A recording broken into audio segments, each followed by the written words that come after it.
Você percebeu que o seu esperma diminuiu? Já não tem aquela força, só escorre, sai um jatinho mais fino? Então me acompanhe nesse vídeo que eu vou te explicar quando o volume do esperma é considerado baixo, o que causa isso e 5 formas de aumentar o volume do esperma. Para começar, vamos entender quando que o volume do esperma é considerado abaixo do normal. Isso é quando ele é menor que meio ml. O valor normal é de meio a 1,5 ml. Aí você deve estar se perguntando, pô, mas eu já vi alguns vídeos ali, tem caras que ejaculam em grandes quantidades lá, fazem um alvoroço. Fique tranquilo que isso é mentira, isso são efeitos especiais que eles aplicam, né, nesse tipo de filme para dar um pouquinho mais de audiência. Ok, tudo bem, eu concordo, meu ejaculado não era igual deles, mas ele vem diminuindo. Por que isso acontece? O que eu posso fazer para isso aumentar? Primeiro, isso ocorre por diversos motivos. O primeiro deles é a idade, né? Com o passar do tempo, o corpo passa a produzir menos esperma, né? Isso não tem jeito, não tem como fugir.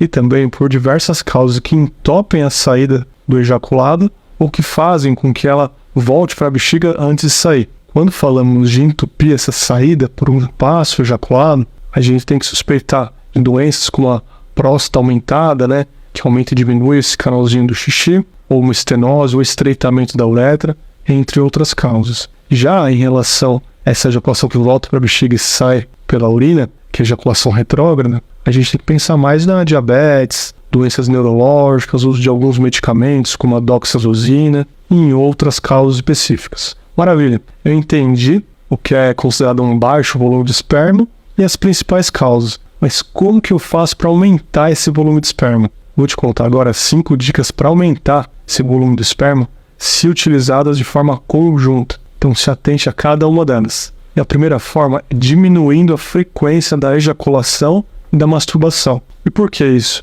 Quando ejaculamos, eliminamos todo o líquido ejaculatório, produzido pelas vesículas seminais, pela próstata e outras estruturas. Esse líquido ele vai voltar a se formar, mas ele não é instantâneo, né? Demora ali uns 2 a 3 dias para se formar completamente. É justamente esse o período que você deve esperar aí 2 a 3 dias para voltar a ter uma relação, para ejacular com uma maior potência, maior volume. Isso porque vai dar tempo do corpo produzir esse líquido para ele sair numa quantidade mais adequada. Inclusive, falando da relação, o aumento das preliminares, né, aquelas trocas de carícias antes da relação, também pode aumentar o volume do esperma. E essa é a nossa dica número 2. Isso ocorre pelo aumento da excitabilidade. E, consequentemente, na hora de ejacular, esse jato ele vai sair com uma maior força, com uma maior potência, sempre que a gente tiver com a musculatura local do assoalho pélvico bem desenvolvida, que nos leva à nossa terceira dica, que é realizar a fisioterapia do assoalho pélvico, que nada mais é que um conjunto de medidas e exercícios para fortalecer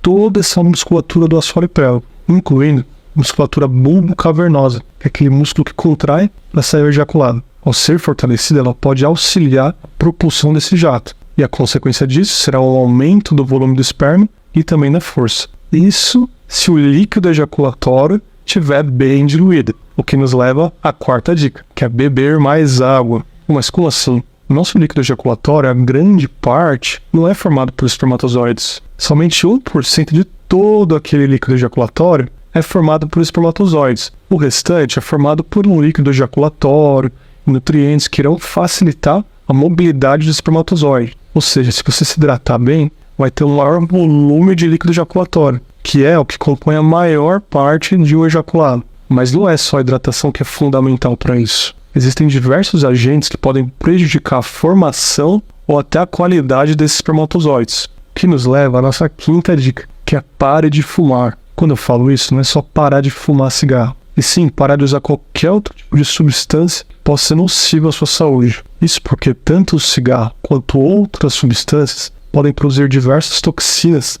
que são nocivas aos espermatozoides. E a consequência disso é que pode haver uma menor produção dos espermatozoides em quantidade e qualidade. Pode até atrapalhar você ali na frente se você quiser engravidar.